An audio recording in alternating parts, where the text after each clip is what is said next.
happening between the two of them. The inside of Coates. Parker gets too heavily involved. And that's Whitehead and Coates.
Between the two of them. The inside of Coates. Barker gets too heavily involved. And that's Whitehead and Coates.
Name.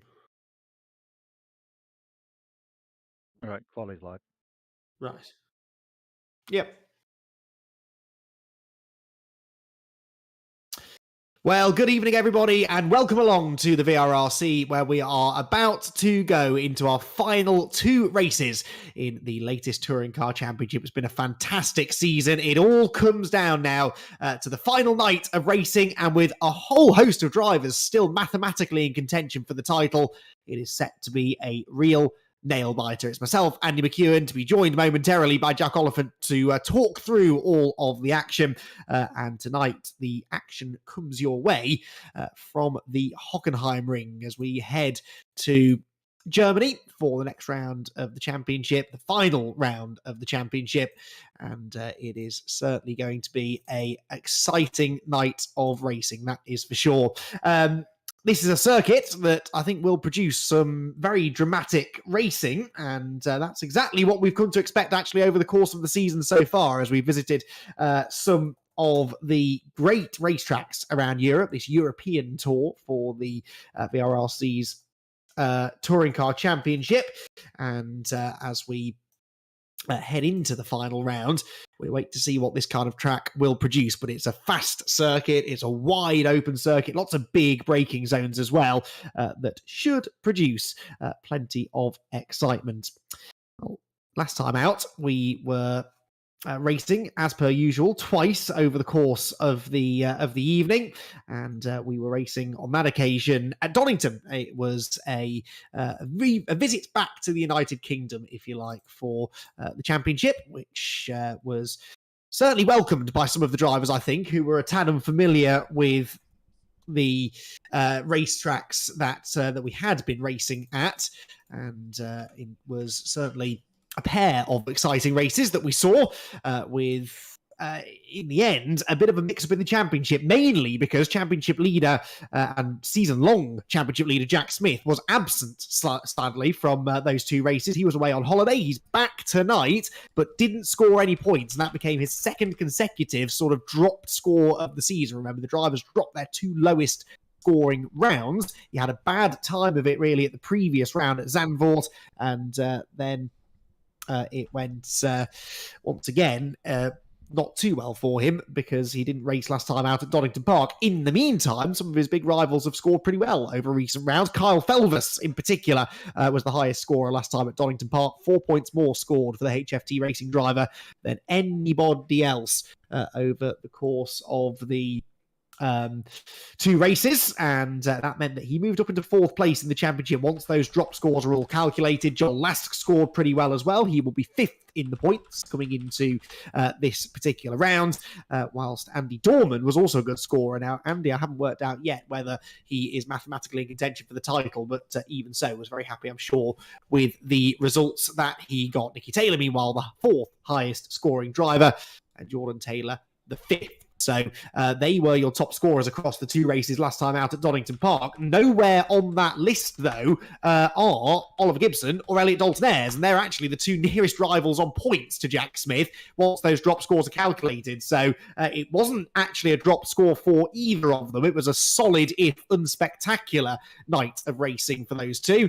And Oliver Gibson and Elliot Dalton-Ayres therefore arrive here tied for second place in the points. They are 20 points behind Jack Smith. Been doing some rough calculations, which we'll get into in a moment, as to exactly what Jack needs to do to try and wrap the title up tonight. But certainly those two have managed to close the gap considerably. Felvis fourth now, ahead of Joel Lask, and Nicky Taylor joined fifth. And look how tight it is from second back to essentially sixth in the championship, just 3 points between them. That's significant because you take prizes at the end of the season for finishing anywhere inside the top five. Then it's Jordan Taylor, Andy Dorman, Andy Carroll, and Josh Martin, the luckless Josh Martin, who concludes the top 10 in the championship standings.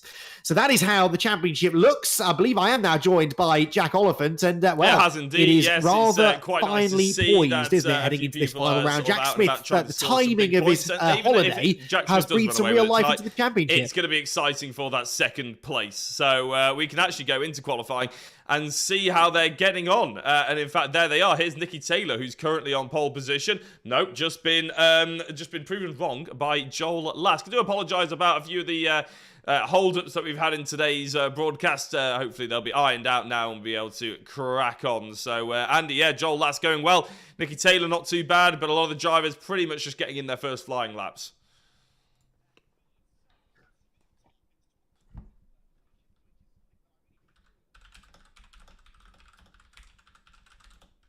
Indeed so, which gives us a bit of time to talk about the points permutations, which is something that I really do enjoy when we get towards the end of a season, even if it is a bit headache-inducing at times. But by my maths, and Jack, my maths are famously shoddy, but I reckon that Jack Smith needs to score Lask and Taylor score tonight.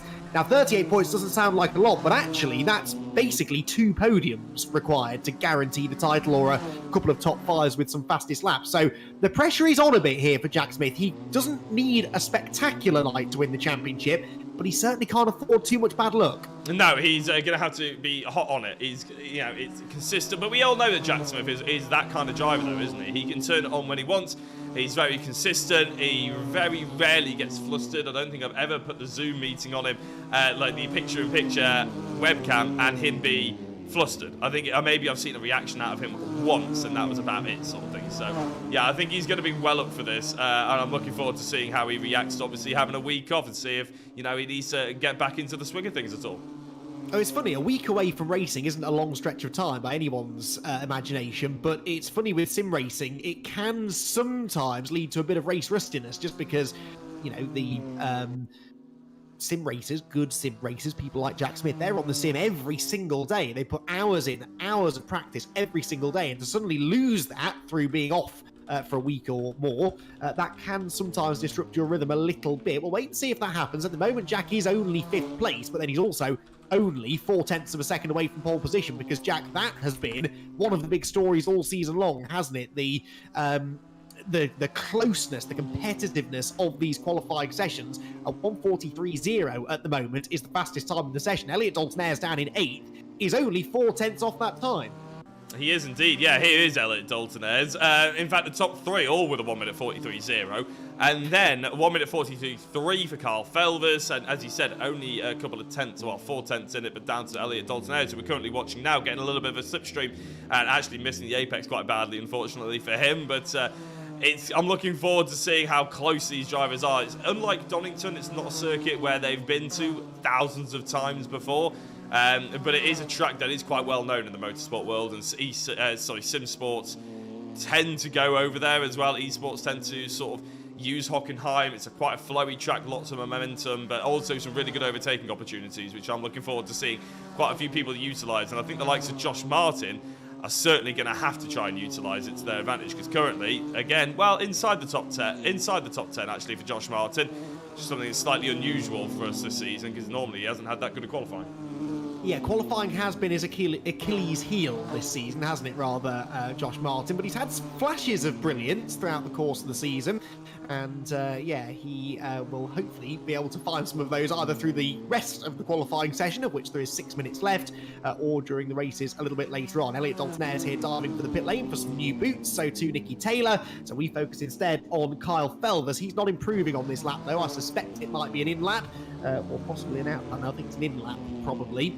Because this doesn't look like being a terribly quick lap. Well, no, he's going to complete the lap, but not improving in either of the 2 first sectors on this particular lap. But Kyle Felvers very much in championship contention. He sits there 4th in the points, but not a huge amount away from the top. He is 4th quickest right now, and crucially ahead of Jack Smith. Now remember, points available, not just for the races, Jack, but also in qualifying. A single solitary championship point will go to the pole sitter at the end of this qualifying session, and it may only be 1 point, but given how tight it is, that could be significant. Every little helps, doesn't it? And we know that when we go down to finales here at VRRC, people are absolutely clutching and biting at the bit to try and get those last points, the fastest laps, because of course fastest lap counts for 3 points, I do believe. That was a rule that got introduced a while ago. That's going to be really important, but obviously the pole position as well. And when it is this close, especially Nicky Taylor and Andy Dorman, they're going to be thinking, you know, I've got a good chance of getting that 1 extra point. They'll be absolutely, as I said, biting at the bit to try and get it. Yeah, exactly. There are 57 points available tonight. 25 points for winning a race, of which there are 2. 3 bonus points then for setting a fastest lap in either of those races. That's an extra 6. And then the bonus point for pole position. So all of a sudden, that 38 points that Jack Smith needs to score to guarantee the championship suddenly starts to look a little bit more difficult. That is, though, reliant on Oliver Gibson or Elliot Dalton-Ayres or Carl Felvers or Joel Lask banging 2 victories over the course of the night. And that's not something that we've seen all that often in recent history at the VRRC because of just how competitive it is. So that's why perhaps just a couple of top 5 finishes for Jack could be enough. He sits there in 5th position in the standings right now, and hoping to try and improve. Carl Felvers, meanwhile, comes out of the final corner, and he too is looking to improve with a personal best in the middle sector. Is he going to jump up here from 4th place, crosses the timing line, and no, in the end, the lap time not quite as fast as he'd been previously. No, not for the time being. And as you said, I think a lot of people have been using it as an in period, an in lap, and they're starting to come out there, warm their tyres back up, and with 3.5 minutes left to go, Andy Dorman is the driver we're actually going to go on board with. We did this a little while ago, or last week at Donington, and I'm not sure if you're that familiar with Hockenheim, but as we go through the first corner, Andy, it's certainly a commitment sort of first sector, isn't it? It is. That first turn in particular, really, really challenging. Got to be careful on track limits on the exit, then hard onto the brakes into turn 2. Good overtaking opportunity, but actually the exit is more important. Turn 3 is easily flat out, and then we head through the Parabolica, which technically is turn 5. The Germans seemingly coming over all American by naming straights corners, which is something that's always baffled me. Anyway, they do then arrive down at the hairpin at turn 6, which is the best overtaking opportunity. A good dose of hybrid down that Parabolica section will certainly give you an opportunity to attack into the hairpin at the end of it. Then again, get a good exit, the run down towards turn 7, which in these cars should just about be flat out, I would have thought. Fling it through the right, but sacrificing that run through there. Look, keeping to the right of the track because you want to then turn sharp left through the Mercedes arena, turn 8, and again, set yourself up then through the left-hand king into turn 9 and 10. And out of that, we head into probably the most famous sequence of corners on the track through the final sort of stadium section. Turn 11, very easy to run too wide into the gravel there, but no such issues for Andy Dorman. Then onto the brakes, into the Sachs curve, the hairpin left at turn 12, quite a steeply cambered corner as well, which allows you to carry some good speed. Turns 13 and 14 are flat out, then a difficult over the crest and into the dip braking zone into turn 15.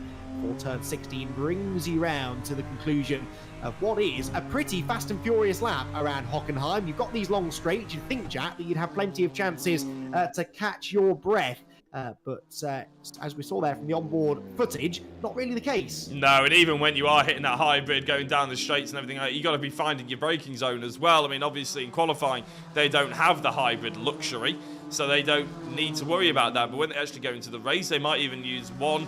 I don't think they can quite fit the second hybrid in, but it's still going to be very, very close. You have to pick your braking zone slightly better. It's going to be very, very entertaining to see who can actually make the moves down there, who's going to be defending. Some outside moves might be going. It reminds me a little bit of Austria's turn 3, Andy, about how you can sort of sling it around the outside potentially if someone's going very, very defensive on the inside line, because it's such a tight turn. Not quite uphill and all that sort of thing, but it's still going to be very, very interesting. And then this last section, I remember the F1 a couple of years ago when the rain started coming down and all the drivers decided they were going to fall off the circuit. It was such an amazing race, and I don't know, we might have that kind of weather warning coming tonight. I haven't seen the forecast, but with Nicky Taylor, he was green in Sector 1, not green in Sector 2, but he's good enough to jump up by 2.5 tenths of a second up into pole position.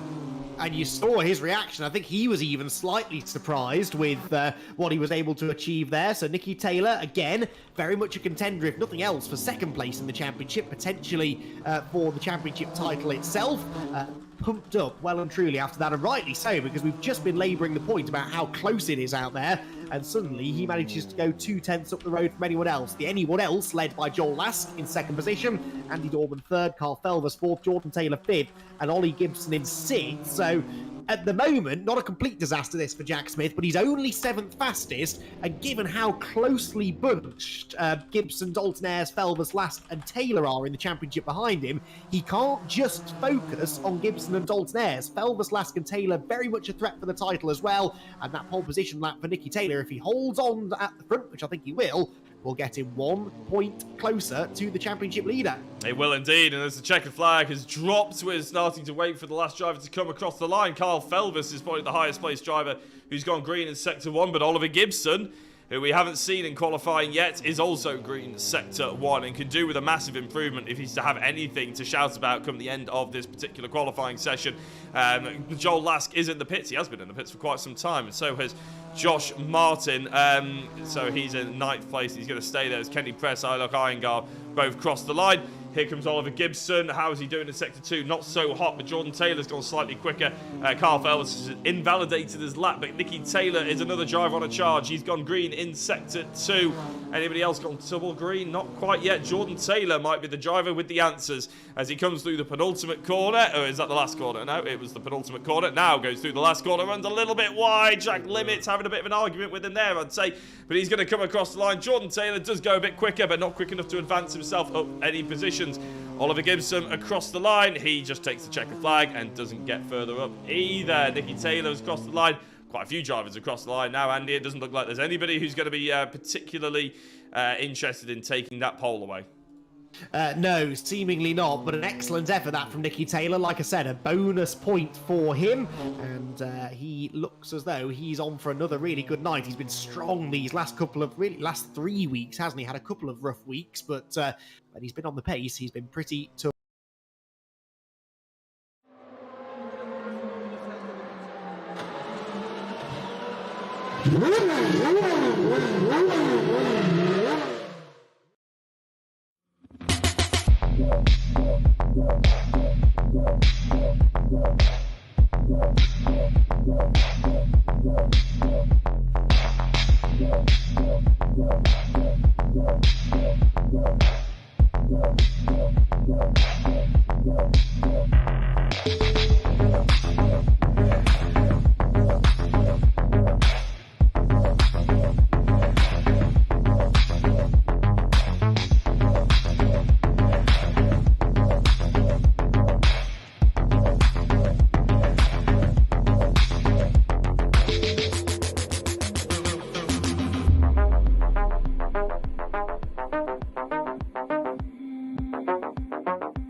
Welcome back, everybody, to the VRRC, where qualifying's concluded here at Hockenheim for our final round of the European Touring Car Tour, and we are joined now by our pole sitter, not for the first time in recent memory. It is Nicky Taylor's Honda that will line up on the front of the grid, and Nicky, in what we were saying all along was a typically tight and competitive qualifying session, you managed to pull 2/10 out of the bag. How did you manage it? To be honest, my times were always there. Like I've been on for about 3 or 4 tenths up in the first corner throughout most of quality, and then I just kept kept screwing the hairpin up, which has been my main problem currently. Like when I'm looking at lap times and stuff in practice and whatever, it's my first and last sectors are completely fine, and my middle sector I'm losing like 3 tenths out on people that are slower in overall lap time, but quicker in that sector. So. Yeah, I knew it was there, and then just got the 42.8 because I think it lifted a lot of pressure off my shoulders when I saw Joel parked up with about 6 minutes left. I don't know if he ran out of fuel or what happened there, but that lifted pressure off my shoulders so I could just focus on my lap. And then I done a 42.882 I think, and then an 884 that straight away the lap after. So yeah, I do. As I said last week, I love this track to bits because it suits me to a T. So. I need to score max points with Jack having a unfortunate week to get the championship because I think I can afford to lose 1 point this week to still win it. But yeah, we're just good start and hope we can go on from here. You say that Hockenheim's a circuit that you really get on with. What is it about this track then that really suits you? I think it's just because it's a bit technical. Like it's nowhere near as technical as say Zandvoort or somewhere, but it's also got fast corners, which I think suits me. Like it suits how I drive because it's kind of similar to Croft in the fact of there's a few straight corners and it's technical, and Snetterton as well has got straights and technical, and they're the tracks I'm really fast at for some reason, and it just suits how I drive. And every time we've been coming here with VRRC, I don't think there's been a race where apart from when I've murdered Eric in previous races here. I don't think there's been a race here where on genuine pace I've been off pace here. So I think this is one of them tracks for me that I like coming to. And when I saw the championship get revealed 8 weeks ago, I knew the last few rounds played into my strengths. So this should hopefully go quite well for me. Fingers crossed. I'm sure you've got a lot of preparation to do before the race, so I'll let you go and do that. But Nicky, well done on the pole position. 1 point closer now to the championship lead, and you never know. We've seen some big turnarounds in the last round, so very best of luck with it all. Yeah, I'll be happy with top 3. So we'll see how it goes. But yeah, I think Jack's cleared off. But yeah, anyway, thank you. Well, there we go. Some positivity from Nicky Taylor, clearly believing that his championship hopes are well and truly alive. They are, though, Jack. They are alive. I've done the maths. I might be wrong, but I'm pretty confident I'm not. And honestly, it doesn't take much of a slip tonight for Jack Smith to suddenly be under a lot of pressure in the championship. So Nicky needs to keep that pressure on, as do the other frontrunners in the points, to make sure that Jack doesn't have yes, it there too is. He's talking about easy. Slipping. Well, right then, a few minutes to go before the first race tonight gets underway, Jack, and a few things to let our the viewers fun know race about. this weekend, obviously, on Sunday in Citroen DS3s, and there's going to be a bit of a French theme going on. So if you want to join in with the fun race, it's at 8 p.m. to carry on the French theme. In the time attack, we are in the we're around Le Mans Bugatti. In a Renault. There's cash prizes, Renault 5 Turbo, one of the most popular hatchbacks ever made, and it's a fantastic little machine. And by all means, jump on. You can do the time attack. That'll run from 2 weeks, and it only started the other day. We've also got, can you tell I've been told to do this quickly? We've got Le Mans in a couple of weeks, so not next Wednesday, but the one after that, a 90-minute endurance race. You've heard me talk about it plenty of times. Some great prizes up for grabs. Multi-class, 90-minute race. It should be absolutely epic. Now, the one that I've been told to actually talk about, the Porsche Cayman Cup. Right, if you haven't been keeping up for our next championship, it's the Porsche and the Clios. But the Porsche Cayman Cup, a fantastic championship. Going to be live broadcast, hopefully starting at 7:45. Going to be slightly later than usual for the broadcast. That's because everything's been put back by 15 minutes. We'll explain why in a minute. But that is going to be awesome. That is our next mainline championship. Championship, basically. That's going to be broadcast live. And there's going to be plenty of prizes on offer as well. Some great prizes. The Cammus Simulation rim and pedals, and a first place trophy, obviously, as well. We've got some rigs, seats. We've got the Mecha Cup gear shifter / handbrake. That is awesome. We use it on the sim rigs whenever we go to one of these sort of big events that we do at the NEC and stuff like that, and honestly, everybody loves it, and I love driving with it. It's awesome, as well as 4th and 5th place from apparel, and obviously a hat to go with it.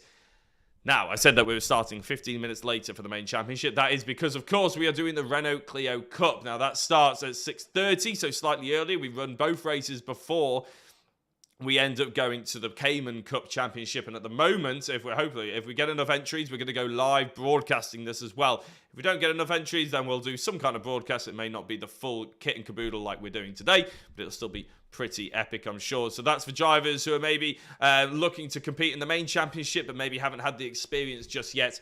They're wanting to take that step up from the fun races up into the Caymans, and the Renault Clio Cup is a fantastic place to start. And of course, we have got prizes for it as well, because it's a paid championship.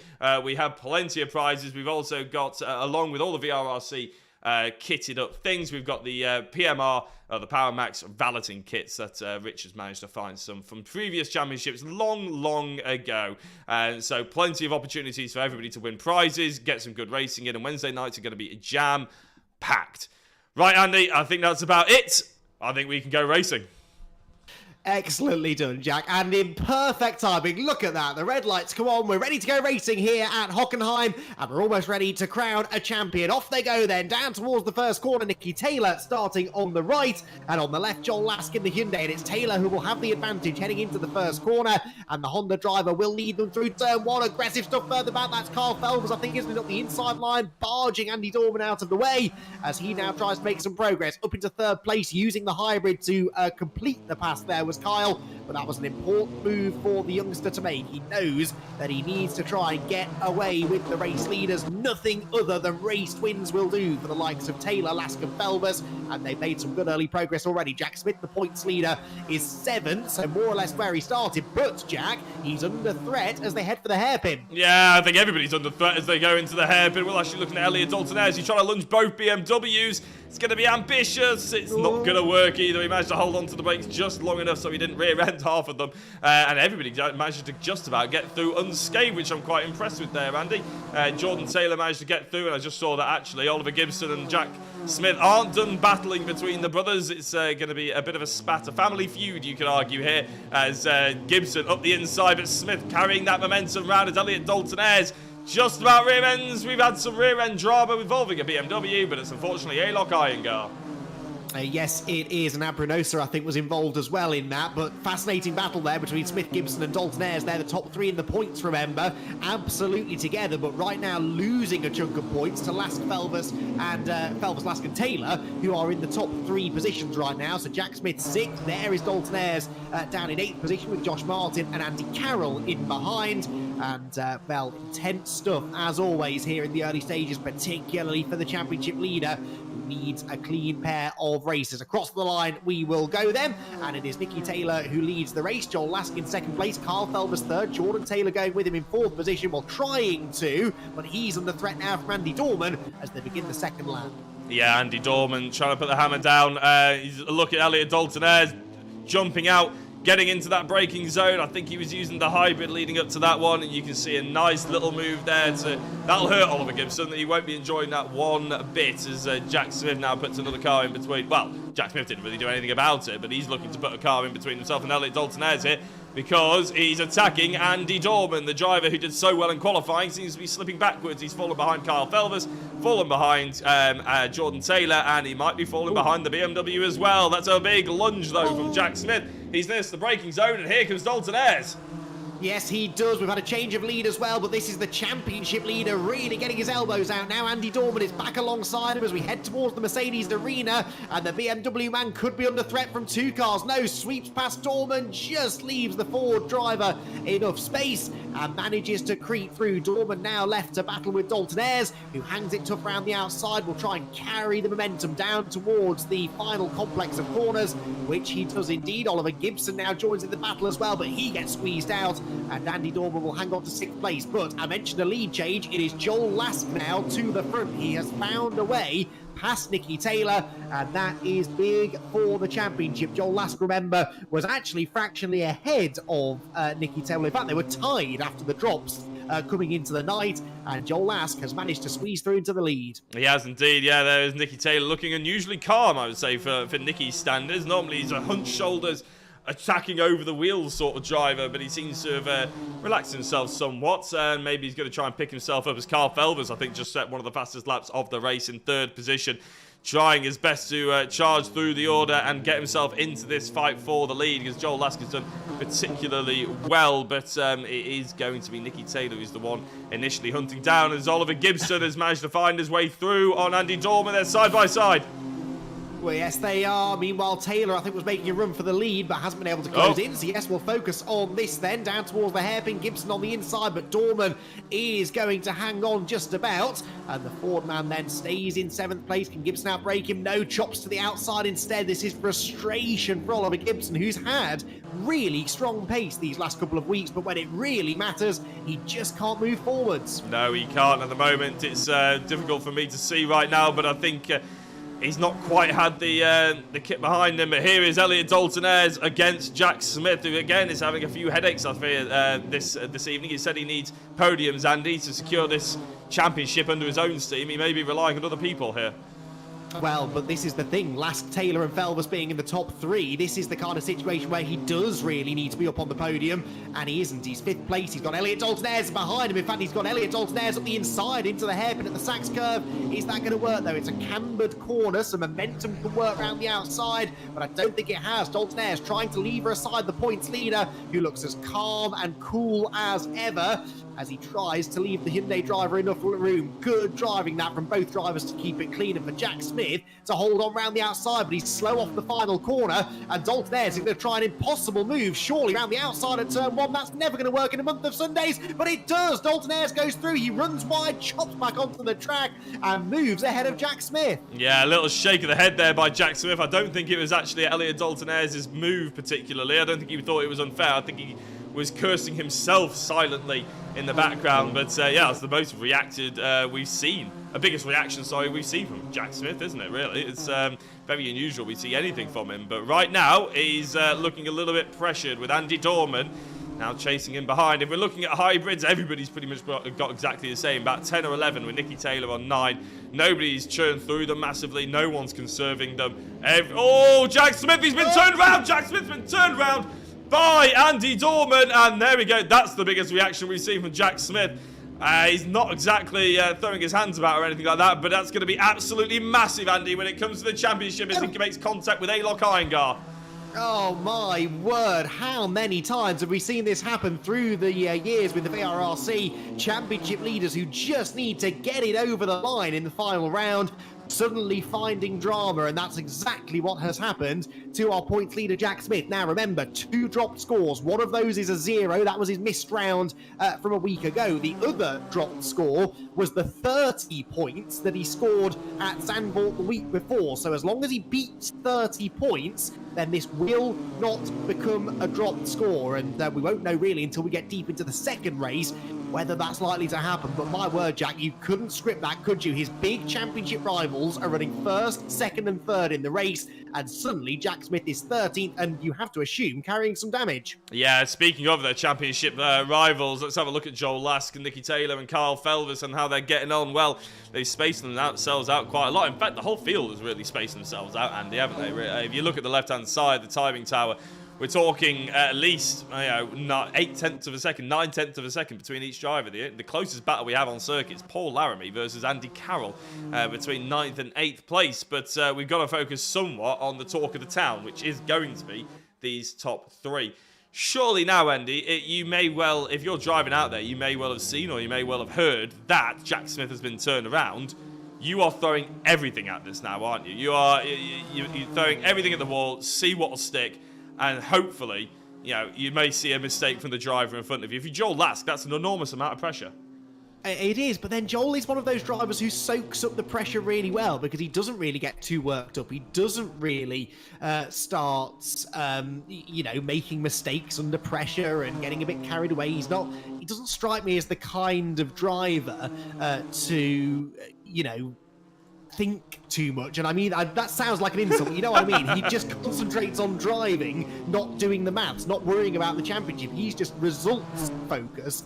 And ultimately, if you're scoring good points, the championship might well fall into your lap. So that might well play into his hands. Whereas people like Nicky Taylor and Kyle, you could argue, maybe the moment might start getting to them. The pressure of the situation might drive them into overdriving a touch. So I don't know. It's just a hunch, but I think Joel Lask is absolutely the right man for the job to be in the situation that he finds himself in. Yeah, I think if they were playing football, you'd say they play with their heart on their sleeve, quite a number of these drivers, wouldn't you? It's yes. A common sort of thought when it comes to the top drivers. They have an ability to ignore it all and just get the job done. It's like Formula 1 drivers, they very rarely sound panicked, and when they do, it's a bit like an old when Max Verstappen was a lot younger and he was getting emotional about everything that would happen to him, whether it's his fault or not, or whether it's out of his control or not. And now he becomes a lot calmer. Sebastian Vettel is another driver that comes to mind when it came to sort of very emotional in his early days, and towards the back end was very, very calm. It's a maturity thing, I think, and it does come with experience a lot of the time. Andy Carroll, I thought, was going very well on the brakes there, but I think just went a little bit too deep. Josh Martin's actually made up 2 positions since he started.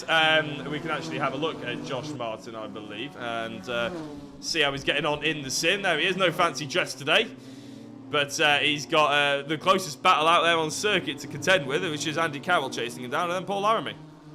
Yes, he has indeed then. So through the right-hander he goes, and Josh Martin, there we go. Smile for the camera. Josh, great to see that he's concentrating on defending from Andy Carroll. But you know what? At least Josh Martin's finding a way of having fun, because it's not been a particularly fun season at times for one of, I think, our favourite drivers. Let's be honest, Josh has always been really accommodating. He's always a good sport. And we know he's a talented driver, particularly in touring cars. Remember, he was a champion a couple of seasons ago in touring car competition here at the VRRC, but for whatever reason, maybe it's racing with the BMW, maybe it's just the physics of these cars, but he's been on the struggle bus a little bit this season, but he is up in 7th place at the moment, and actually the second best of the BMWs right now after Jack Smith's dramas. Jack, by the way, 13th place, but he is, I think, about to gain a place, isn't he? He's not that far away from the car ahead of him. There you can see that's Chris Blakey, I think, isn't it, that he's catching? So, you know, 12th place, he will guarantee that he'll score some points wherever he finishes, but he needs to really try and gain a few more places than this. He does indeed. You can actually see a really nice apex there, and how Chris Blakey ran too wide, a little bit too hot. It's so easy to go hot through that corner, but the exit, like you said on our little track guide, is so much more important, Andy, isn't it? And that's exactly what Jack Smith is showing here. He's on the hybrid, and he's straight through and getting it very nicely done. Now, it says actually on my screen, it's a driver called George Harker. Now, I'm not entirely sure if that's a glitch or whether there's a Chris Blakey replacement in play for us today. But, yeah, George Harker, here he is. Not entirely sure who he is. We don't have any kind of Zoom contact with him or anything like that, so we can't pick him up. But, yeah, a different driver in George's car. Yes, there we go. I believe he is subbing for Chris Blakey, who is on holiday, Rich Hayden tells us. So there we go. And that did catch me out slightly on the slightly grainy feed that I've got. And put 2 and 2 together and came up with 7, which, again, does not put much confidence in my mathematics, does it? Right, let's ignore the maths and focus instead on what looks like being a very tasty battle for the race lead, because Nicky Taylor has started now to turn the screws again. He's closing in on Joel Lask. And this, I think, has fireworks written all over it. Both drivers know the importance of a race win here, and Nicky Taylor, at this stage of the race, Jack, is carrying some good momentum. Yeah, he is. You can start the concentration look in his eyes, can't you? Whereas before, he was looking a little bit more relaxed. I feel like those shoulders are tensed up a little bit. He's hardly blinking at all. In fact, I was expecting him to blink down the main straight. I don't think I've seen him do it yet. You won't be able to see with a slightly pixelated view, but he's actually going for the race lead move here on Joel at last. Joel going defensive, Nicky on the outside. They both were on the hybrid. What can they do? Can he get that cutback? He's wrenching that car all the way around, trying to get the maximum amount of steering lock on it to get a nice early power. Joel Lask fending him off for the time being. 7 minutes left to go, and Nicky Taylor has got his eyes on a particular prize here, Andy, isn't it? And it's the big one.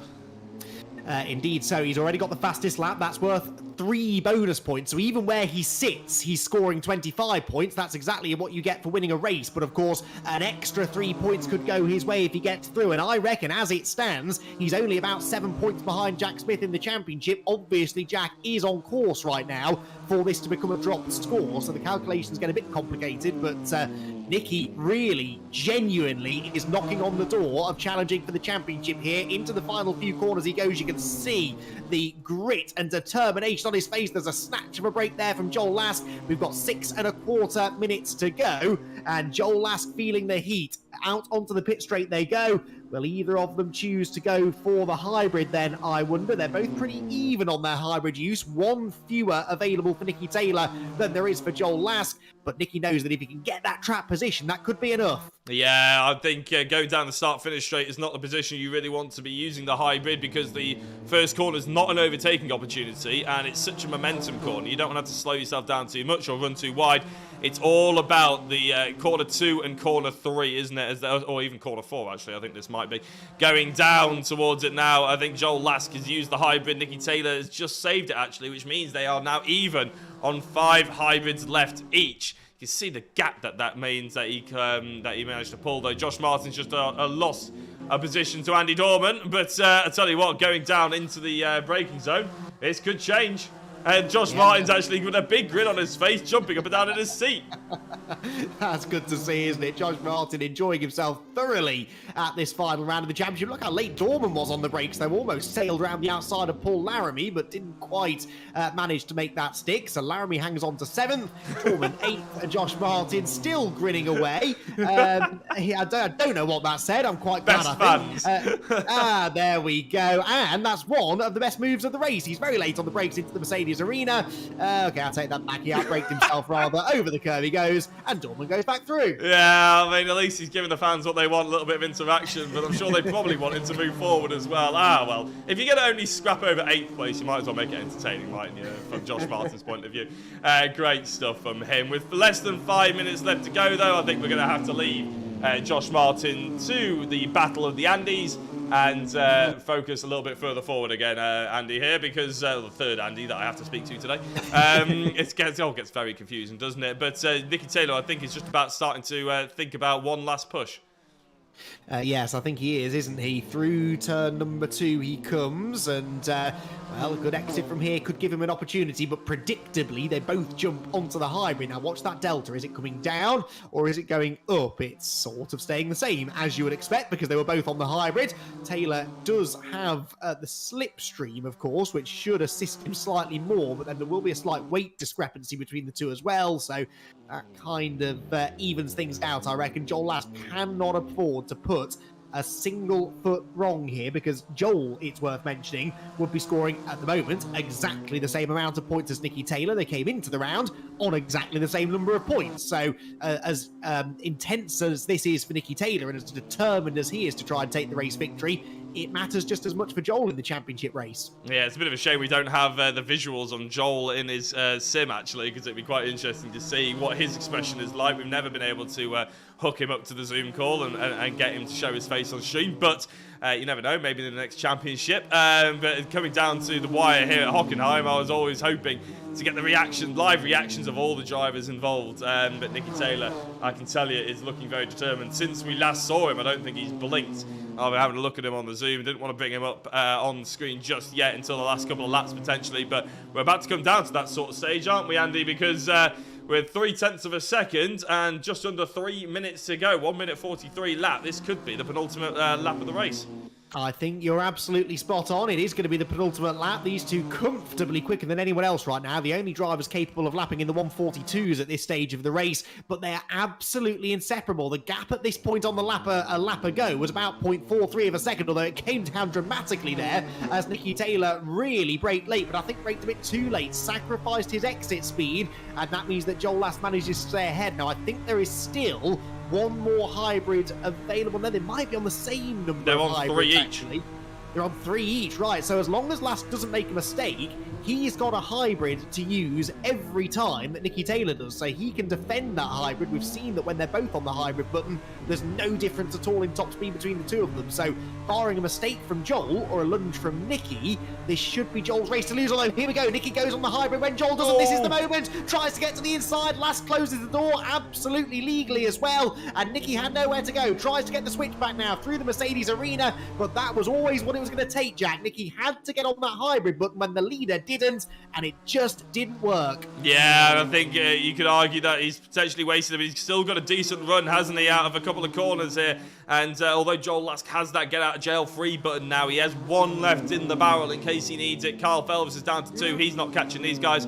Jordan Taylor's on 3, but he's so far behind, he's not going to be worth it. In fact, he'll probably just use it to fend off Elliot Dalton-Ayres, who only has 1 left. Oliver Gibson has 4, but he's pretty much in no man's land as Andy Dorman and Paul Laramie are scrapping over 7th place. This is the battle that we're wanting to be focusing on. Jack Smith, he'll have a fantastic reverse grid opportunity. He's in 11th place at the moment, which means he'll be starting on the front 2 rows as it stands. But Nicky Taylor wants to haul the most amount of points as humanly possible away from this one.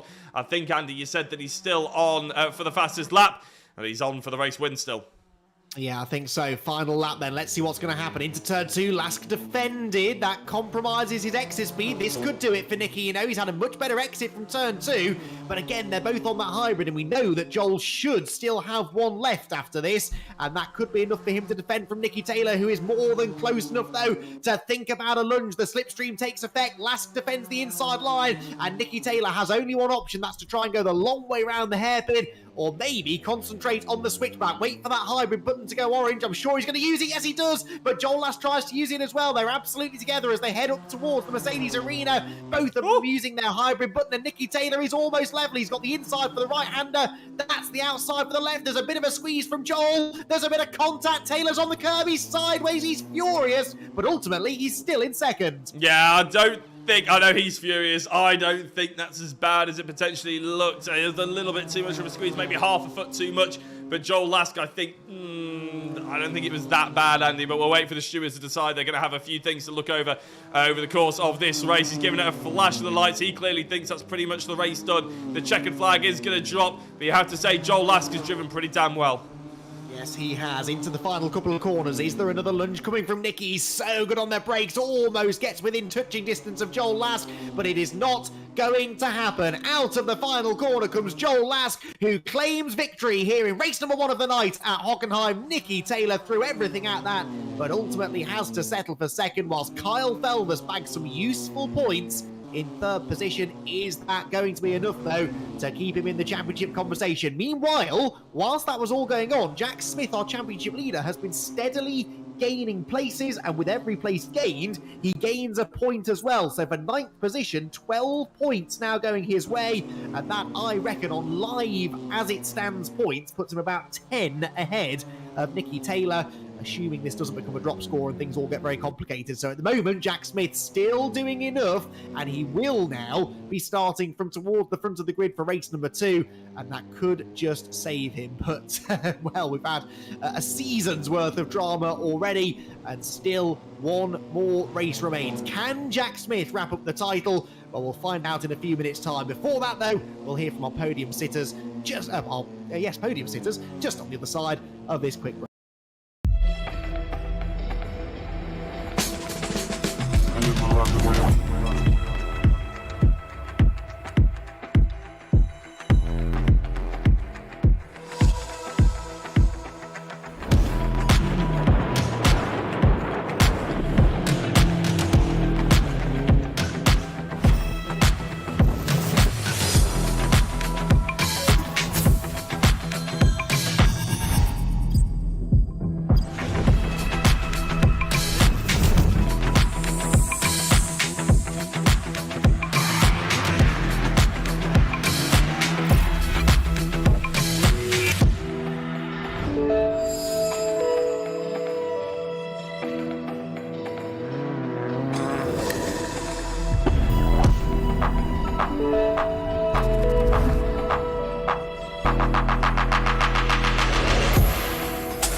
Like, track cuts are big, and then I kind of...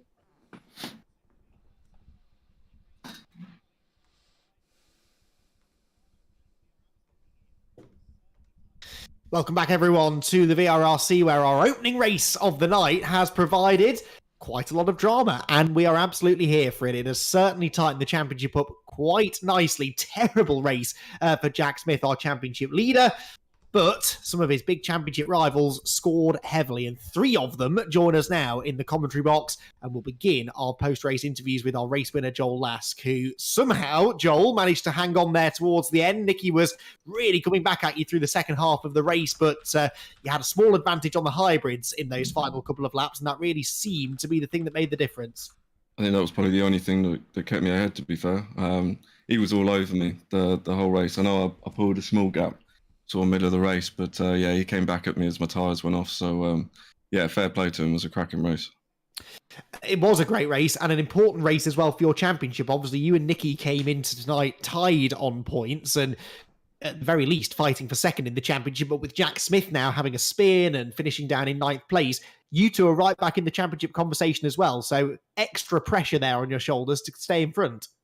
Yeah, I mean, let's see how the reverse race goes. The past couple of reverse races I've done haven't been too good, so I'm going to try and stay out of trouble on this one and just try and get some consecutive laps in, see if I can just pick people off one by one. But yeah, you know how they go. We'll see.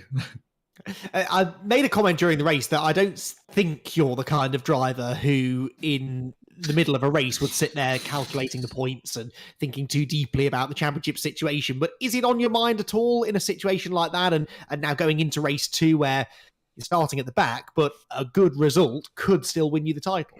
I mean, don't get me wrong. I'm looking at who's around me and who I need to beat. But I mean, I can't be calculating points. I mean, to be honest, it was sort of an outside shot from the get-go. So you know, I'll be happy with wherever I finish. I'm just looking for the good racing and the good battles and things like that. So we'll see. Well, you certainly had plenty of that in that particular race. But congrats on the victory, Joel, and best of luck for race 2. Cheers, appreciate it. So Joel asked then, a race winner once Yes, again. Nikki, Second place was Nicky Taylor. It's the second time we've had a chance to chat to him tonight. Everything, didn't you, to try and get that top step? Turn of First, Jack I'm Oliphant, pleased to say that you got the 3 driver. points for fastest lap, which means you actually came away with the same amount of points as taking a race victory without the fastest lap. So, I mean, there's every cloud and all that.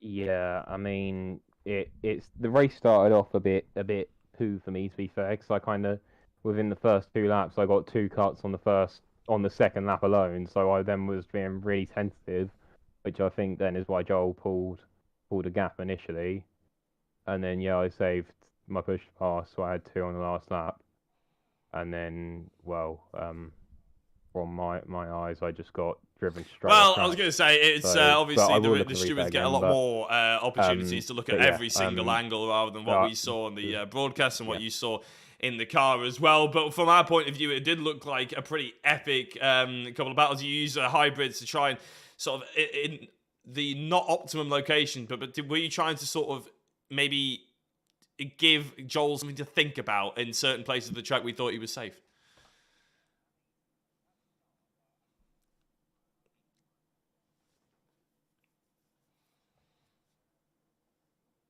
Yeah, I mean, at the start, like I was trying to assess where Joel was using his push passes and where I could see where he was, and I noticed very early on that in the second corner he was using it pretty much the minute he got off the brakes and just using it then, so he'd get a great run off the corner. Whereas at the start of the race, I think I was using it like once I started getting onto the main straight, well, if you can call that bit straight. Main straight bit of that, and then I kind of started using them in the same place and the gap stayed the same, and then I was trying to use them at different places to gain, and yeah, once I got my head around and how to drive with like the 2 cuts and just basically, because it's last round, just go, nah, screw it, I'm risk it all. I eventually started gaining, and then closed in, and then yeah, it was a good battle though, to be fair. Like Joel is clean, and he has been clean throughout this championship so far. So it was a nice battle. But in all honesty, for me to even have a chance or a slim chance, I think I've still got to somehow manage to win this one with fastest lap, which is a long shot. But given my pace, I'll give it my best and see how we go through. But as we know currently, Kyle is the reverse grid king, I think, with coming through in every reverse grid to basically a podium. So yeah, that's going to be hard to go through. But if I can just get past. Well, I'm going to be very much looking forward to seeing how you do go about it. Nikki, it's been fantastic to watch you in this race and this championship. If we don't get to speak to you again, very well done on giving us some great entertainment, and you're probably going to be walking away with a prize regardless, as long as you don't DNF this race, Nikki. So big congratulations on that, and hopefully, you never know, we'll be speaking to you a little later on.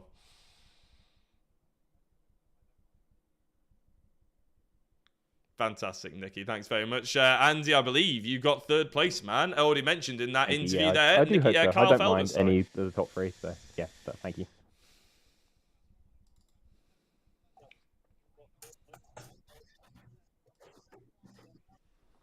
Absolutely, yeah. Carl, good to have a chat with you as always. Welcome back to the podium. And well, in a way, not a lot to talk about in that race. You had probably one of the quieter races of your season, it looked like.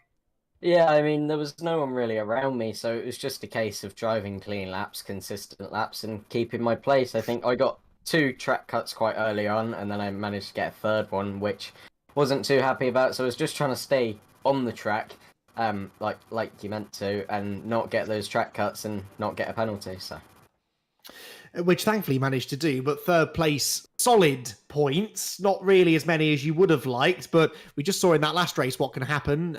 Jack Smith getting spun out, dropping down the order. So are you still thinking about the title, or just going out there trying to win the race and see what happens? I mean, I think the title's sort of out of reach now. I think second place definitely achievable, but the title, I think it will take a miracle for any one of us three, me, Nicky, Joel, to get that. So I think Jack secured it, but yeah, we'll try our best. Well, I don't know. My math says that it might not be over yet, but we'll wait and see. Best of luck for that second race of the night, though, Kyle. Not as many cars on the grid this time either, so I'm expecting a good charge towards the front from you. Thanks, Andy. So Kyle Felvers, third place in that race. Who knows? Maybe he'll be victorious once again in a reversed grid race for race number 2. Well, it's times like these, Jack, where I wish I'd been paying attention in my GCSE maths lessons, because I genuinely believe that this is still quite close. As it stands with live points, before we start thinking about whether tonight becomes a drop score for anyone, I have Joel Lask and Nicky Taylor 10 points adrift of Jack Smith. Now, basically, if he's on the podium in this race, Jack Smith, and there's a very good chance that will happen because he's starting relatively close to the front, then this won't become a drop score race for him, and then it's simply down to what points the others can score. They do still have to beat him in this race, but as I just mentioned to Kyle, a smaller grid than we're used to, and Jack hasn't been the fastest driver on that grid, so I really do think this is still all to play for, and I think that the likes of Nicky and Kyle and Joel, they need to race like it's still all to play for. If they let their head drop and think that Jack's got this wrapped up already, that will do them no good at all. Yeah, but again, we were talking about the mentality and whether or not certain drivers race with their heart on their sleeves and everything like that, and potentially sort of reining themselves back a little bit from that emotion might be the best opportunity for them to score the most amount of points. It's one of those interesting things about their sports psychology. But it's all going to be wrapped up in about 20 minutes' time. Andy, take it away. Here we go then. Alok Iyengar and Nelson Abrunhosa on the front row of the grid. The red lights are off, and our final race of the season, race 16, gets underway with a predictably good start from the BMW on pole position. It will be Iyengar who leads the way, with in second place Abrunhosa. Look for the championship leader there, Jack Smith, in amongst it all already, boxed in behind Paul Laramie with Josh Martin. I think that is coming to the outside. He's got Andy Carroll in front as well, and immediately I'm sure Jack is getting flashbacks to race number 1 where it all went wrong. 3 wide behind, and they all emerge the other side. I think they just about do, actually, but crucial here in the early stages for some of those at the back of the grid to make progress and put the pressure on the blue and black BMW. Yeah, and look at this. It's George Harker going toe-to-toe with Andy Carroll and a charging Paul Laramie interested in getting involved as well. They're going to go 3 wide into the braking zone. Harker really late on the brakes. That's far too late, surely. Yeah, he goes straight on. Andy Carroll and Paul Laramie too late. Josh Martin gets picked up, but through goes Jack Smith and into third place already. Oh, a moment where it could have all gone wrong, and it actually all went right for the championship leader. For once, he'll be thinking. Through into third place he goes. It's side by side for the lead as well. In fact, it no longer is. Nelson Abrunhosa has gone through, but he outbrakes himself into Mercedes Arena. Paul Laramie up the curb, up the inside of Jack Smith. That nearly ended in tears, and Josh Martin goes around, and so does Oliver Gibson. So does Oliver Gibson, and that was the teammate to Jack Smith going around.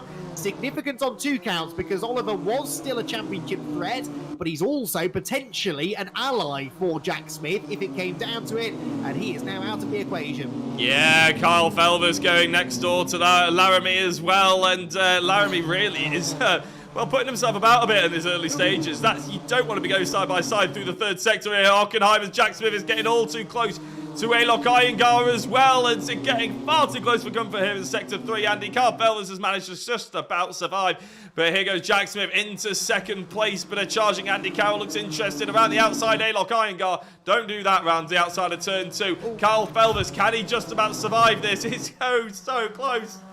Oh, and Kyle Felvers can see Jack Smith. He knows he's got pace, and he's trying to break through the defences now of Andy Carroll. Iyengar going backwards, rather, but Kyle Felvers going forwards. There is the youngster then, heading out onto the back part of the circuit. He's got Elliot Dalton-Ayres behind him. He's got Andy Carroll ahead, and Carroll has already used his hybrid. His cooling off period just ended. Remember, 10 seconds, for the first 10 seconds after you use the hybrid, you're not allowed to reuse it, and that puts him under some threat here from Kyle.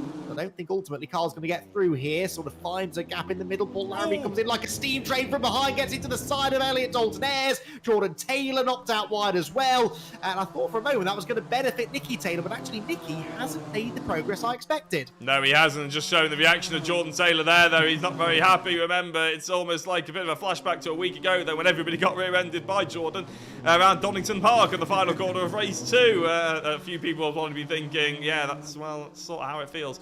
But Paul Laramie has had a little bit of a history in this race alone. We've only had 3 minutes of it. He's missed his break zone twice into that corner. I think there's going to be some stuff that'll be looked at.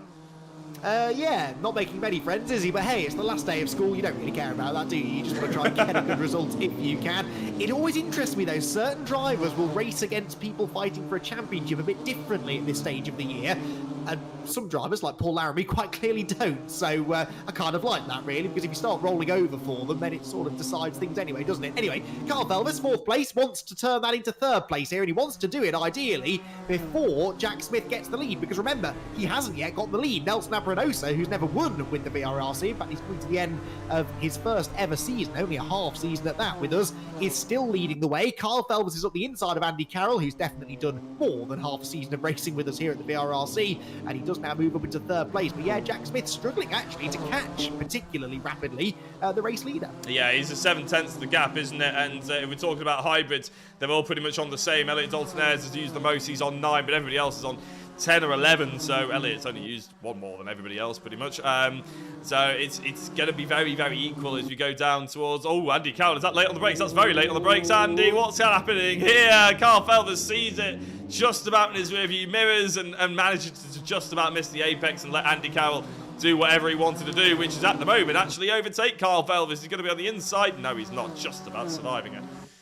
Well, but only because Kyle used the hybrid, exiting the hairpin. That's an extra hybrid usage that Kyle wouldn't have wanted to have to do. So that could come back to bite him a little bit later in the race. We'll wait and see. Jack Smith, meanwhile, had caught Abranosa at the hairpin, but then didn't manage to get past him. And Nelson's actually gapping him again now through the middle sector. So Felvers into 3rd. 1.3 seconds behind Jack Smith, and he needs to try and eradicate that deficit as quickly as he possibly can and get ahead of Jack, and then just hope maybe that others come through as well. You caught a glimpse there of Nicky Taylor. He's up to 6th position now, just behind Elliot Dalton-Ayres, but this is the battle for the race lead. Jack Smith on the boot lid now, the Hyundai driver out in front, needs to make the move quickly, but Jack, more than anything, needs to make it cleanly. Yeah, and he doesn't want to go through the first corner behind Nelson, because that's the biggest opportunity for Kyle really to close up. He's got no one in front of him to hold him up. Here goes Jack Smith now. He needs to get the move done, and I think he will, but how much time has that hurt him just going through turn 1 behind Nelson and having to overtake, because Nelson's not making this easy, and nor should he, to be fair. He gets a little bit wide, and it's, well, he just completely cuts the corner as well, and that allows him actually to put a little bit of pressure on. Now, I don't think he's going to be able to actually re-overtake Jack Smith, but again, Kyle Felvers is caught up by the tune of about a second.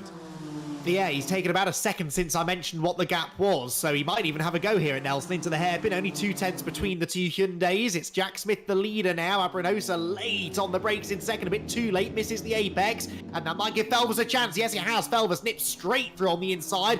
Nelson on the hybrid, but he's on the outside line, heading into the entrance to the Mercedes arena. Felvers doesn't want to use the hybrid, but he doesn't want to waste time either, battling with Nelson, who does manage to hang on to, and then goes for the race lead on the inside of Jack Smith. There's contact. Felvers into the back of him, and around goes Abranosa through. Went Elliot Dalton-Ayres as well, and that was a bit of frustration, I think, maybe from Kyle Felvers. He's behind Nicky Taylor. Andy Carroll's up the inside as well. That was a really, really unfortunate moment. Yeah, I was actually watching Kyle on the Zoom and banging his steering wheel and probably letting off some expletives as well, really, and I don't really blame him, to be honest. I'm not entirely sure Nelson's use of the hybrid there was particularly wise. I don't think many people would have anticipated and trying to go around the outside of that part of the circuit either. But you know what? You got to drive what's around you. It's not on Nelson to get out of everybody's way at the end of the day. But, you know, it's hard when you come up against people you don't normally race against. And people who are obviously very keen to make an impression at the front end of the field. So, yeah, bit of a shame for Kyle, that one. He's potentially seen the championship opportunity fade away. But to be honest, they're all seeing that opportunity fade away because the race leader is Jack Smith.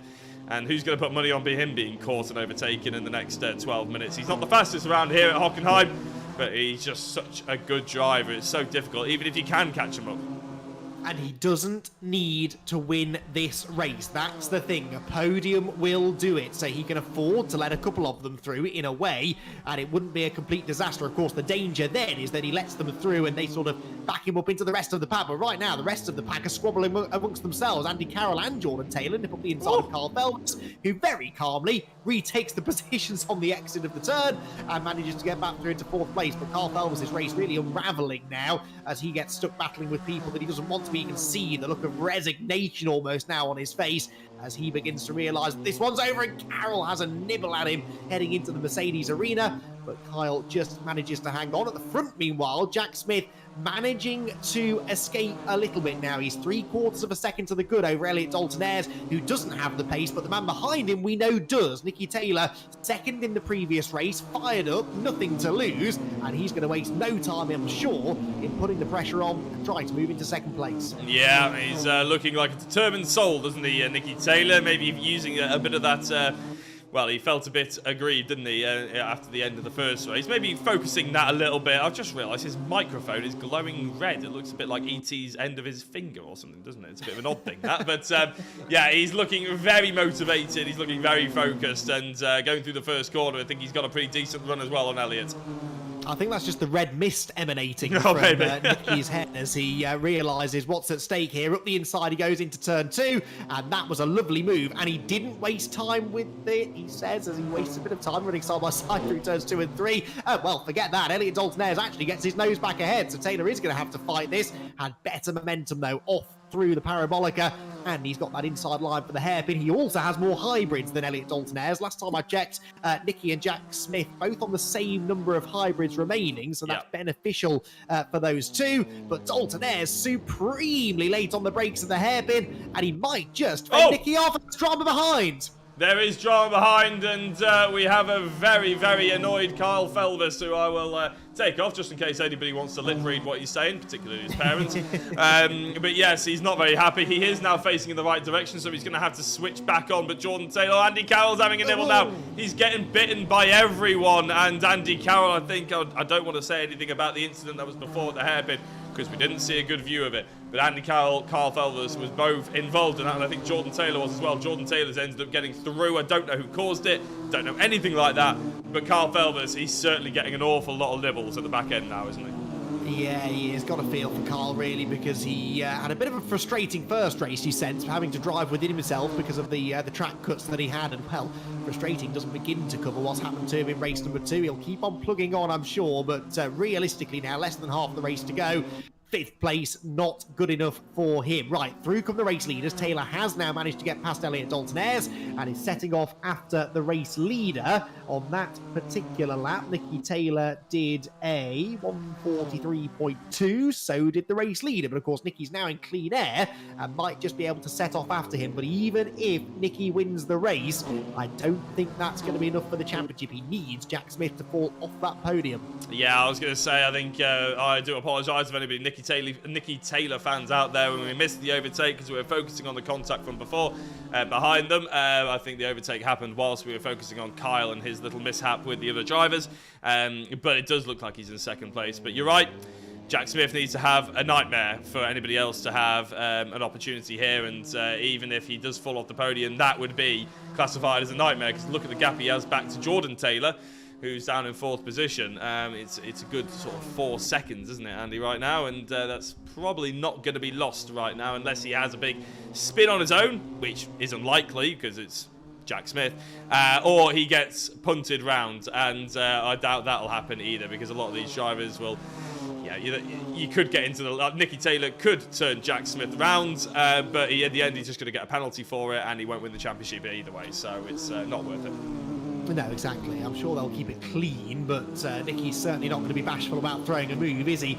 Interestingly, none of the championship contenders right now have the fastest lap. Andy Dorman has the fastest lap because they've all been that busy battling each other. They've not really got into the 42s yet. So there is Andy Dorman. 3 bonus points going his way, but that might be about to change because Nicky Taylor has been on a charge here, and yes, does a 42.9. No, still a couple of tenths off Dorman's time. So despite a purple final sector there, Nicky Taylor not claiming those bonus points, and he really could do with them. If he could win the race with the bonus points, then that's a minimum, really, of a sort of 6-point swing, isn't it, to Jack Smith? But can't quite net that fastest lap for the time being. Joel Lask, our race 1 winner, of course, not moving anywhere, to be honest, Andy. Slightly surprising, is it not, to see him languishing down in 8th place. We're obviously focusing on the championship leaders and everything like that, but when it came to actual pace here today, Joel Lask is right up there, but he doesn't seem to be in race 2. I don't know if he's had some incidents, I don't know if he's had some poor luck, or whether he's got damage to his car, but either way, he's definitely not inside the top 5, and he's sort of struggling to get past Andy Carroll and is fighting with Oliver Gibson. Yes, he is. Down towards the Mercedes arena they go then, and yeah, it looks as though Joel Lask, I don't know whether he's had a knock somewhere in the early stages of the race, but does seem to be struggling. Nicky Taylor isn't, though. This is a good lap being put together by the race 1 runner-up, a personal best in Sector 1, and the lap time does matter, because like we said, he needs those points, personal best in Sector 2 as well, so I'm sure he's not thinking about the fastest lap, he's simply thinking about catching the race leader, but in the process, he might net himself 3 extra championship points as well. He snatches the break into the hairpin. He is absolutely on the limit, Jack. Yeah, this is the point where you love watching a driver who's this dialed in, using and executing every single inch of track out there. He's not doing track limits, he's perfectly on the apexes, he's nice and smooth, he's not getting on the power too early. Nicky Taylor is a man on a mission, and that lap that he's about to cross the line with a 1 minute 42.7, that is, wow, 4 tenths quicker than Jack Smith's fastest lap. And, well, the previous lap, also 4 tenths quicker. Jack Smith put his fastest lap in on that previous lap, and it's still not quick enough to extend the gap from Nicky Taylor. He's a man on a mission, and just look how he's placing the car. It's absolutely sensational to watch. But frustratingly, that's still fractionally slower than Andy Dorman, so it's not a fastest lap for Nicky. This is a heck of a lap that Dorman's put in this race, isn't it? To go about half a tenth quicker than even that effort from Taylor, who might now be within striking range, thinks about it, doesn't commit to the move. That was sensible. He was just a touch too far back. He's clearly got the pace here. He's got 5.25 minutes to go. Again, a reminder, a race win for Taylor does not give him the championship unless Jack Smith drops a few more places, but Nicky needs to get the lead and then worry about the championship permutations. Looks to the inside, tries to force a mistake out of Jack Smith, but they don't come often, do they? No, they do not, and it's amazing when you're catching a driver like this and you're so dialed in, you start achieving lap times that you didn't really think were possible before, to be honest. And I know he's slightly slower than Andy Dorman on the best lap, but Andy Dorman could have used 3 hybrids in that particular lap, whereas Nicky Taylor's having to obviously sort of use them sparingly because we're only in the last 5 minutes now. But it is amazing, and all of a sudden you go into practice or something, and the next time, and you think, how on earth did I get into that zone, that frame of mind to be able to? And it feels so easy. Like Nicky Taylor will be right now, he'll be driving round, and I'm not saying it's easy what he's doing, but to him right now, that dialed in, that focused, everything will feel so smooth. Everything will feel so, easy for him to just sort of never putting the power on too early or too late, never sort of turning too hard, one smooth movement, because all he's doing is focusing on the driver ahead, and it's that age-old saying, it's easier to catch than be caught, and right now Nicky Taylor's experiencing that. New fastest lap, Andy Dorman. He's gone fastest again with a 42.5 now. So Andy Dorman absolutely flying. He's down in, where is he? 6th place. He's nowhere near the leaders, but he's pumping in some absolutely astonishing lap times. Now, what can Nicky Taylor do about the race lead into the hairpin? This time he's running out of time, running out of options, running out of hybrids as well. Slightly, he's used a few more now than Jack Smith, who again just manages to hang on into the hairpin. We ride on board with the 2nd place man, who wasn't very happy at finishing 2nd in the earlier race. He certainly won't be happy about finishing 2nd this time, although it should, Jack, net him 2nd in the championship. And we heard from Nicky, didn't we? He'd sort of resigned himself to being second at best at the end of the season. Maybe that's in the back of his mind as well. Not necessarily worth making a do-or-die move here against Jack Smith, because second place, I think, will give him the runners-up spot in the championship. Yeah, I can't actually remember what the second place in the championship is. Can you imagine the fact we can't remember what second place is? No matter, even though every week we read it out thousands of times, and I cannot actually remember it. But I mean, all of the top 5 prizes in the VRRC, you want them. Whether it's the livery T-shirts or jackets that are 4th and 5th place, whether it's the Cammus direct drive wheels. I think it's the display, isn't it, that's second place, actually, thinking about it. Yeah. Any of the Mecha handbrake / shifter, that's awesome. That's coming up in the next championship in the Porsche Cayman Cup. I can't wait for that sort of thing. And each and every championship, each and every 8 weeks, 10 weeks, we pull out these sort of amazing prizes that, you're right, any of the top 3, Nicky Taylor's absolutely bang on. You want to be winning any of them. Bit of a mistake there from Jack Smith. It looked like he was a bit wide going through the second corner, but managed to get a good exit. But no, you're absolutely right. Nicky Taylor can be very, very satisfied, I think, if he can finish second in this championship. And should be very proud of himself, actually, because he's times maybe not sounded the happiest when we've spoken to him, but he's put in a heck of a season here, a heck of a campaign. And Jack Smith, we knew, was going to be tough to beat. He was been so dominant in the BMW over the last couple of seasons, and to come even close to him really is an achievement for Nicky. And there you can see the championship leader with his #1 fan sat alongside as always, and he is now only a lap and a half or so away from winning another race and winning another championship here at the VRRC. A brilliant performance this from Jack. Also, when you consider, Jack, that he's bounced back nicely from that first race when everything went wrong and he must have thought it just wasn't meant to be. But Jack has managed, in the true professional fashion that we have come to expect from him, to put that behind him and put in the performance that he needed in race 2. Yeah, I think he got a bit of a motivational speech by that elephant, didn't he, sort of Definitely. thing. And you know what, maybe that's a little bit of a metaphor, because it's not the only thing that he's had to bump back from. Obviously, at the beginning of the year, we maybe had the BMW was potentially the strongest car on the grid, and it sort of got bopped a little bit, which doesn't normally happen in VRRC. But we brought the BMW back towards everybody else a little bit, and ever since then, obviously with the maximum amount of ballast he's had on board, has been a little bit of a struggle for him to get back onto the top step of the podium. He's obviously been on holiday there. He's made another mistake. You see a little bit of frustration in his eyes as he's sighing. He doesn't want to lose this race. It's quite impressive. But the elephant in the room is the fact that he's had to come over quite a lot of things here to win this championship. And I think Nicky Taylor is about to overtake him. What was that all about? He left the door wide open for Nicky. Jack does have one extra hybrid over Nicky, but I don't really understand why he took that line. I thought for a second he was waving Nicky through just to take any risk out of the situation, but that's not what's happened. Nicky's up the inside, but Jack Smith does now use his final hybrid on the run towards the Mercedes arena, but Nicky Taylor will go for this if you let him get close enough to have a stab onto the brakes they're about to go.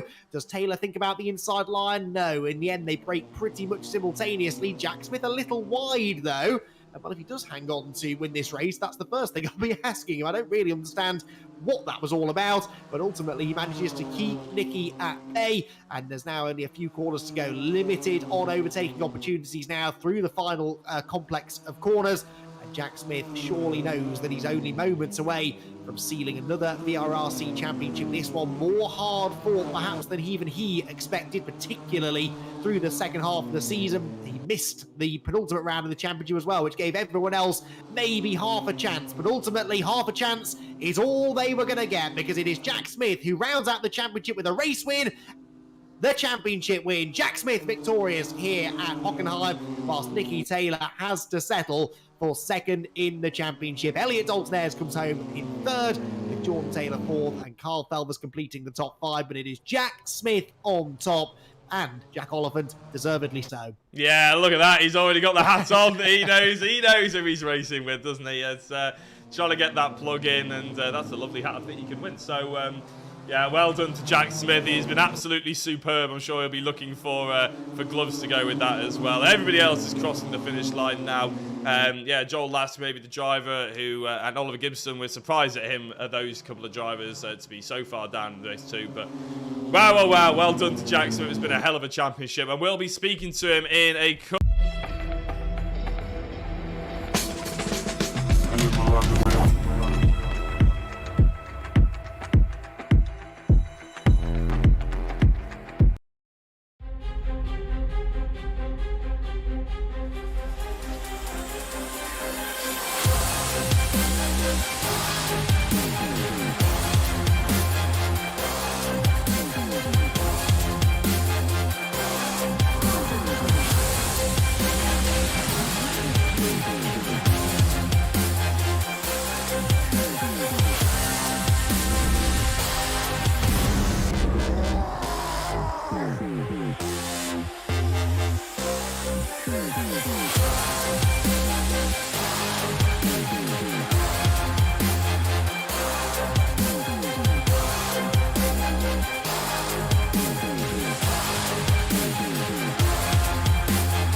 So championship standings then wrap up, yeah.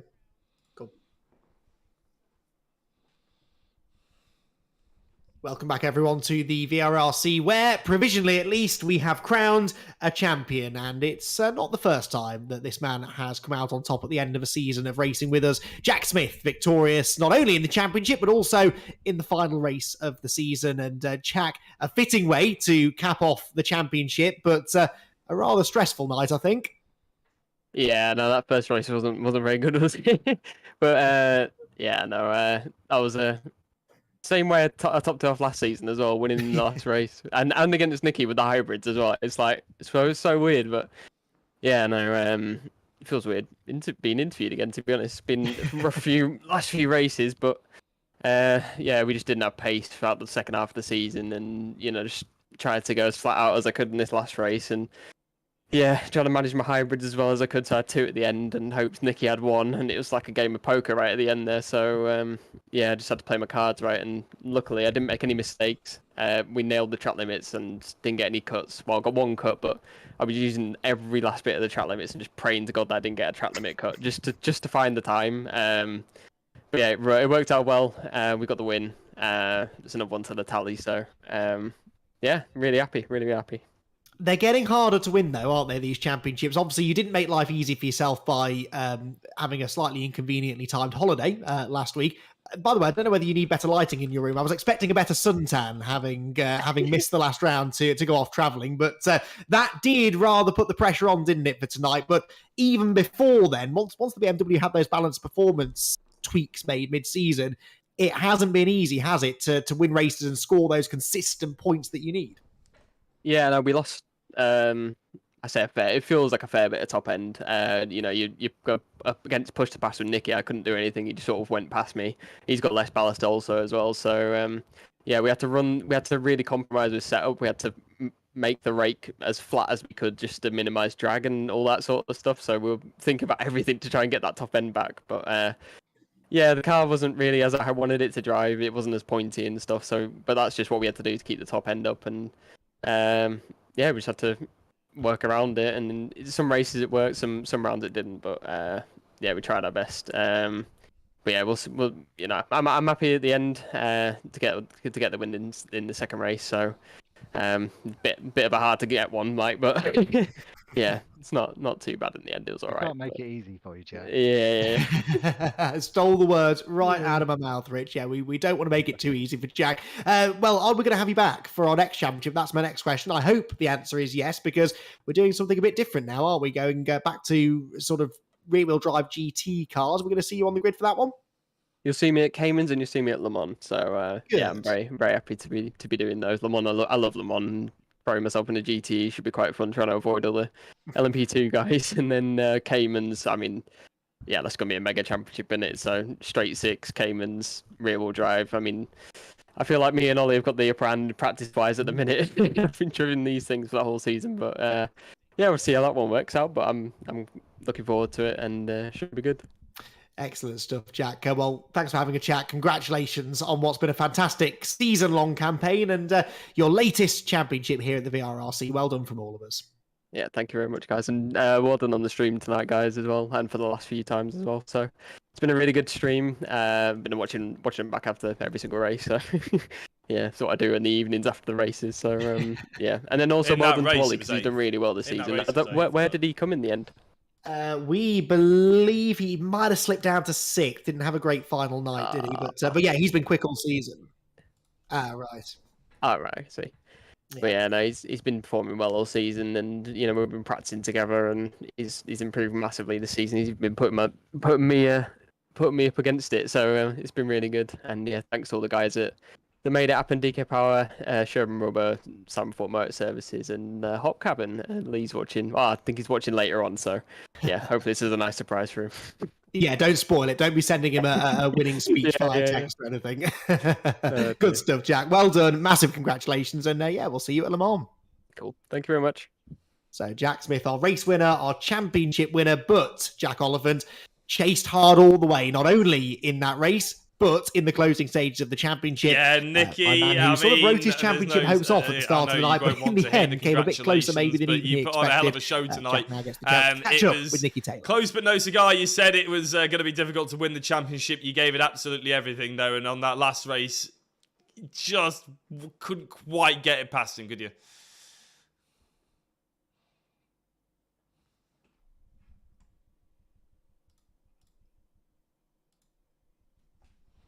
Yeah, I mean, to be honest, in the last few championships, I haven't been in the top 5, so it's just nice, in all honesty, to be back in the top 5, back pushing Jack. But yeah, maybe yeah, I don't know. I that race was I gave it what I could. There was a few incidents I got caught up in at the start, but I couldn't really do much. Like with Josh spinning, I had to go right, and unfortunately tagged Ollie, but I had nowhere I could go, so I went into him. And then something happened between Kyle and Nelson, I think, so that went a bit bad. But yeah, it's one of them. To come home second to a driver like Jack is no bad outcome.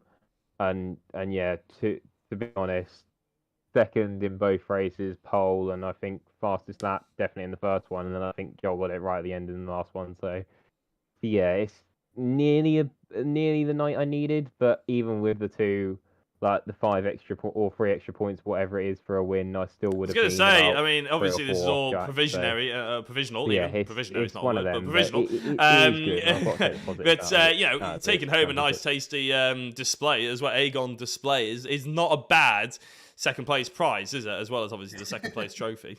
So yeah, as you said, there were plenty of positives.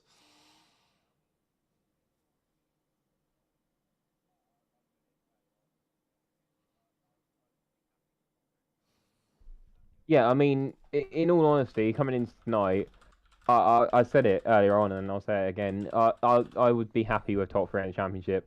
I'm happy I got second because I have a monitor from a previous championship that's currently sitting in my garage doing nothing currently because I don't really know where to put it. So now that with the other one, I should hopefully be able to get triples. So we should the setup's coming together gradually with all the prizes Rich is giving out. Like my rig is basically fully prized from rig apart from my base and my wheel, but yeah, it's been fun and it's been tricky with the ride height and everything, but I got the hang of it at the end, and the car just literally felt on rails at Hockenheim, and I think if I had possibly got through the pack a bit or had my start a bit better, then being a bit more aggressive within the first 2 laps, I could have had Jack, but yeah, I knew it was going to be a push to fast fight at the end. Like I used mine, and then he used his on the next straight. I didn't know how many he had. I thought he might have had about 2 or 3 left, so I was a bit worried about that. But yeah, it's fun, and it's been a great championship. And Jack has driven phenomenally the whole championship, and so has Joel, Elliot, Khan, and Ollie, to be fair, and everyone else. I mean, coming into tonight with the point gap being like 2 points, it just goes to show how tight VRRC is, and it's becoming a hell of a lot harder to get good results and get consistently good in the championships. So yeah, Well, I you said think that me plenty of taking a times break before, from the main Nicky, and championship you've always next turned one back up, isn't so too bad, forgive me if I so don't believe you. I'll I see you should in be Porsches. KOs, but I don't think But I'll be also able to. wanted to say a big thank you and congratulations for winning Driver of the Round as well today, because you gave us easily, you were on screen by far the most today. You gave us loads of stuff to shout about. Really enjoyed watching you. So you'll not only have the second place in the championship, but you also have the Driver of the Round.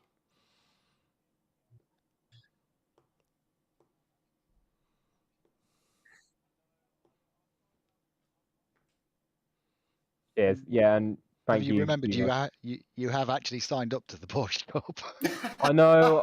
I've signed up because I'm tentative of doing it, but I think I think the Clio's is going to suit me a bit more because I know I'm going to have more weight because of the experience ballast. But yeah, no, I'm just want to have a bit of fun, and I think I can't commit to doing Well, a I full. hope that hopefully we'll championship be able to Porsche, broadcast so, the yeah, Clios as well, Nicky. I'll Big see how it congrats goes, on the but, season, and for the you time never know, being, we'll I be think speaking to you potentially at I'm Le Mans. sticking with Clios.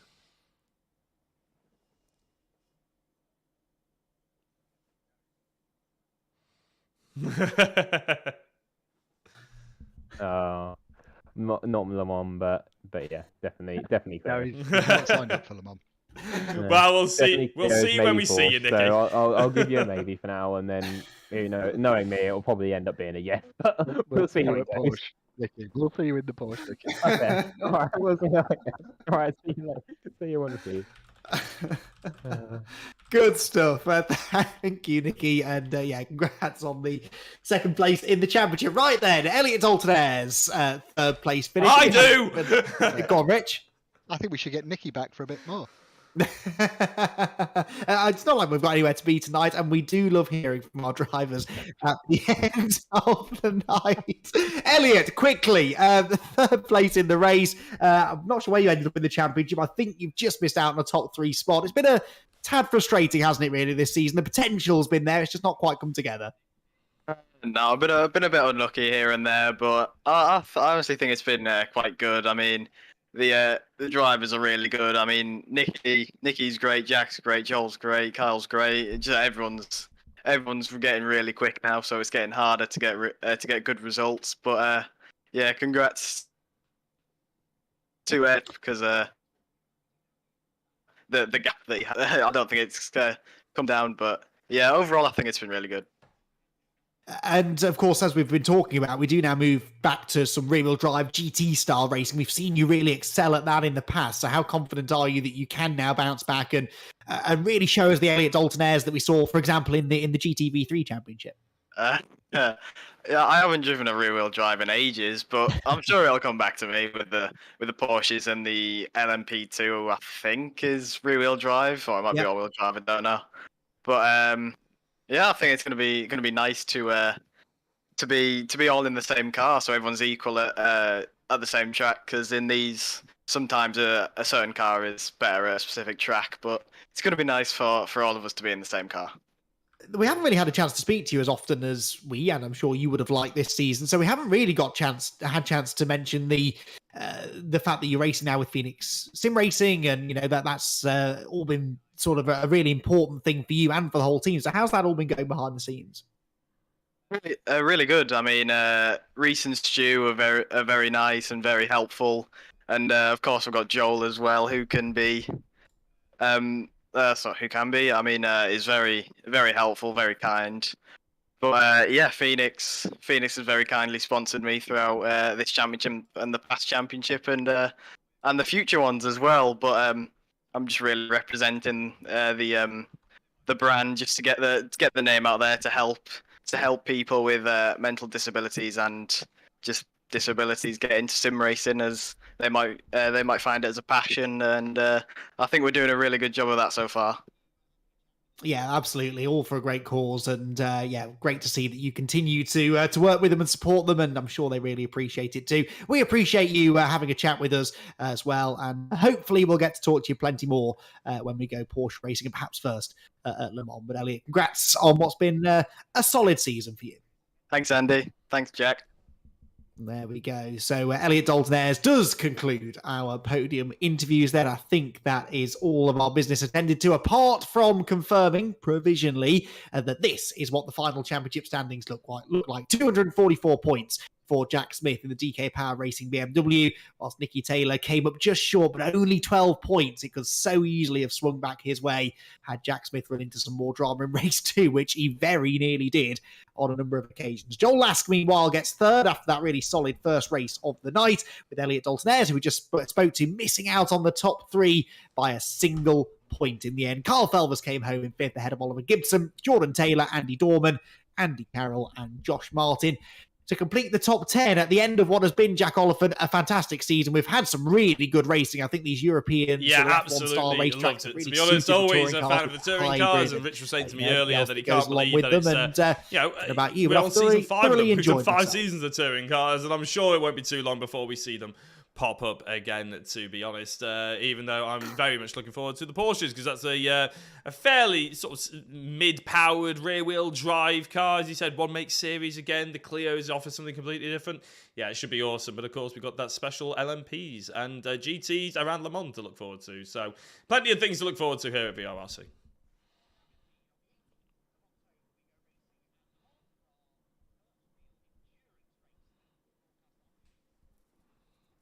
We have indeed. On the 18th of October, we go racing at Le Mans for our first real endurance race that will be broadcast. I'm really looking forward to that. And then on the 1st of November is when we'll kick things off with the Cayman Cup. So be sure not to miss it. We will see you all then. A big thanks to Jack, to Rich, and all of our drivers, families who have chipped in. We really do appreciate you all joining in with the YouTube chat as well. We'll look forward to keeping that up in future broadcasts as well. But for now, from the whole team here at the VRRC, thank you very much for your support, and we'll